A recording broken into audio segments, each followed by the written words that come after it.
Let me ask you something. Have you ever walked into something thinking, I've got this?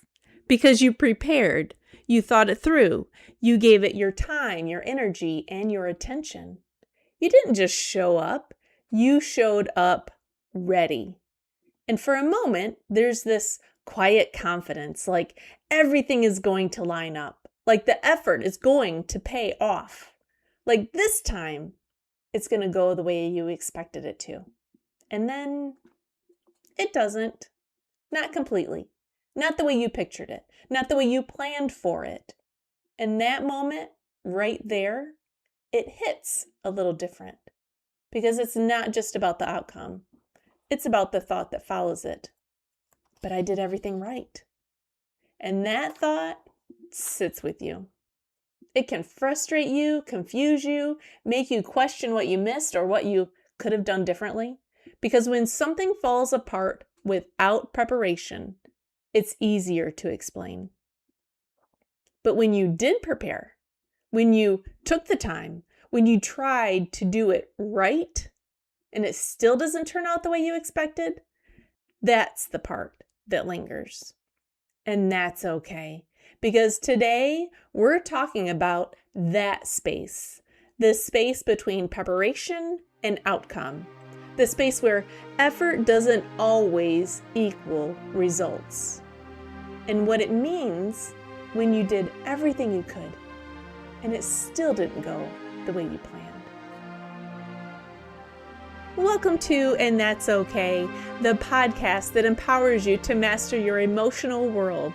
I'm Lisa Renee Scott, your host and a passionate believer that every feeling is a signal and every signal holds power. In a world that often tells us to ignore or dismiss our emotions, I'm here to remind you that whatever you're feeling, it's for a reason, and that's okay. Each week, I'll dive into real-life challenges, share relatable experiences, and equip you with the framework to name it, claim it, and navigate it, transforming your feelings into your greatest guides. So let's take a deep breath, lean in, and unlock the power of your emotions. So I was thinking about this the other day while painting. Now, I actually enjoy painting. I've got a pretty good steady hand, especially when it comes to cutting in the edges. There's just something very satisfying about it, getting that clean line and watching everything come together. But this time I thought, you know what? I'm going to do it right. I'm going to tape it. I'm going to prep it. I'm going to make sure those edges are perfect and crisp. So I took the time. I lined up everything, pressed the tape down, made sure it looked just right. And while I was painting, I felt good, confident even. Like this is going to turn out so great. And then came the moment. You know the one when you start to peel back that tape, and instead of the crisp line, that clean line that I had imagined and prepped for, there were drips, uneven edges, and paint somehow made its way under the tape. In that moment, I was devastated. I was frustrated, thinking I did all that prep, all that time for this. And then I paused.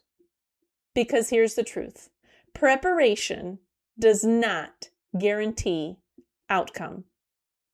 We want it to, we expect it to, we believe it should, but it doesn't.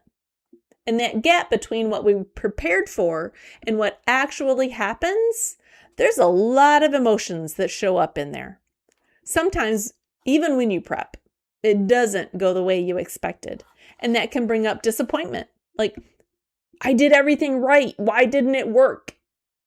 You'll maybe feel frustration, especially when it feels unfair.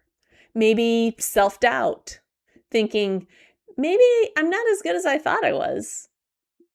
Perhaps you feel confusion, trying to figure out what went wrong. And then there's this quieter one, resilience. It doesn't usually show up loud. It doesn't announce itself. It kind of just sits there waiting for you to notice it, waiting for you to decide what you're going to do next. Because this doesn't just happen with painting. We prep in so many areas of our lives. We prepare for conversations. We think what we're going to say, how we're going to say it, and maybe even rehearse it in your head, and it still doesn't land the way you'd hoped. You prepare for an event by cleaning, organizing, planning every single detail, and something still goes off track. You prepare for a new routine. You set the alarm, map out your day, commit to doing things differently, and then life shows up. You even prepare for opportunities, a presentation, an interview, the next step, and it doesn't unfold the way you envisioned. Because preparation gives us something important, but it's not control. It's readiness. And readiness doesn't mean everything goes perfectly. It means you showed up with intention. And I think sometimes we confuse those two. We think if we prepare enough, I can control the outcome. But really, preparation is about how you show up. Outcome is influenced by so many other things outside of our control.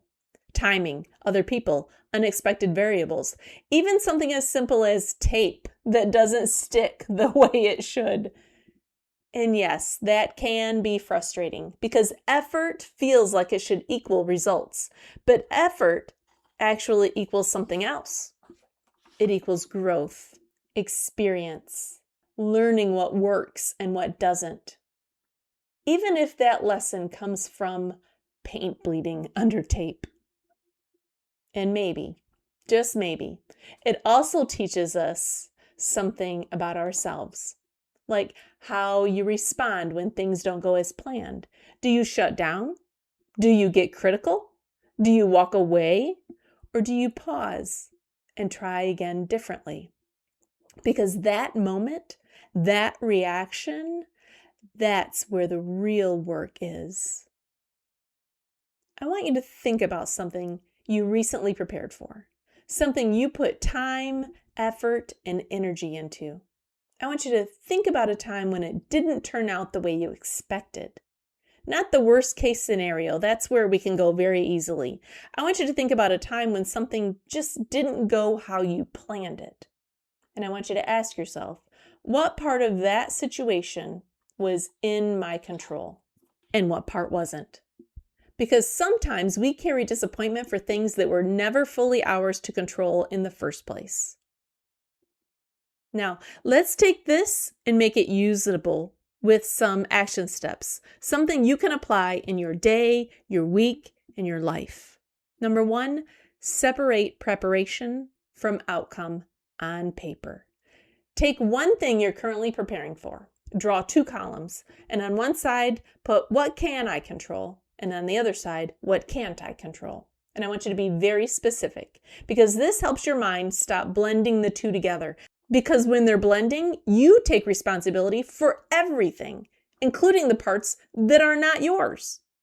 And when you can see that clearly, it reduces unnecessary frustration and self-doubt. Number 2, define success by effort, not by result. Before you step into something that you've prepared for, decide, what does showing up well look like for me? Not, what does it need to turn out like? And this shifts your focus from your actions, your presence, and your intention. Because those are repeatable. Outcomes are not. See the difference?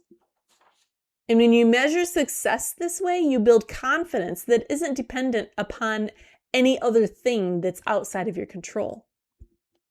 Number 3, build in a response plan, not just a prep plan. We spend so much time planning for things to go right.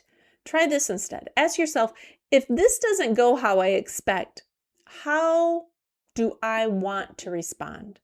Not react, but respond. Do you give yourself a break? Do you adjust and try again? Do you step away, reflect, and then come back later? This creates emotional stability because you're not just prepared for the moment, you're prepared for the outcome, whatever it is. And number 4, practice neutral replays instead of emotional replays. After something doesn't go as planned, your mind will want to replay it. And when it does, and it will, try this. Walk through what happened like you're observing it, not judging it, and ask yourself what actually happened and what might I adjust next time. This turns the experience into information instead of self-criticism. And that's where growth really happens. Preparation is powerful. It shows intention, it shows effort, it shows that you care enough to try. But it's not a guarantee. And when things don't go the way you expected, it doesn't erase the effort you put in. It doesn't mean you did it wrong. It means you stepped into something that wasn't fully yours to control. And that's okay. Thanks for tuning into this episode of And That's Okay.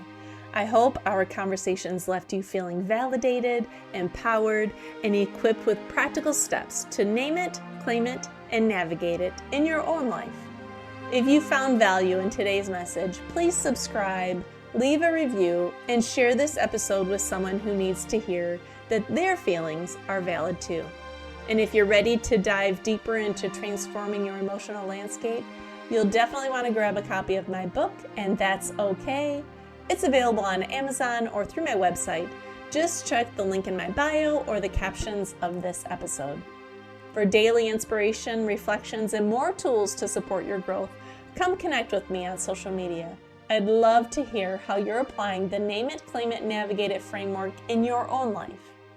Before we wrap up, a quick reminder, I'm not a licensed doctor or therapist.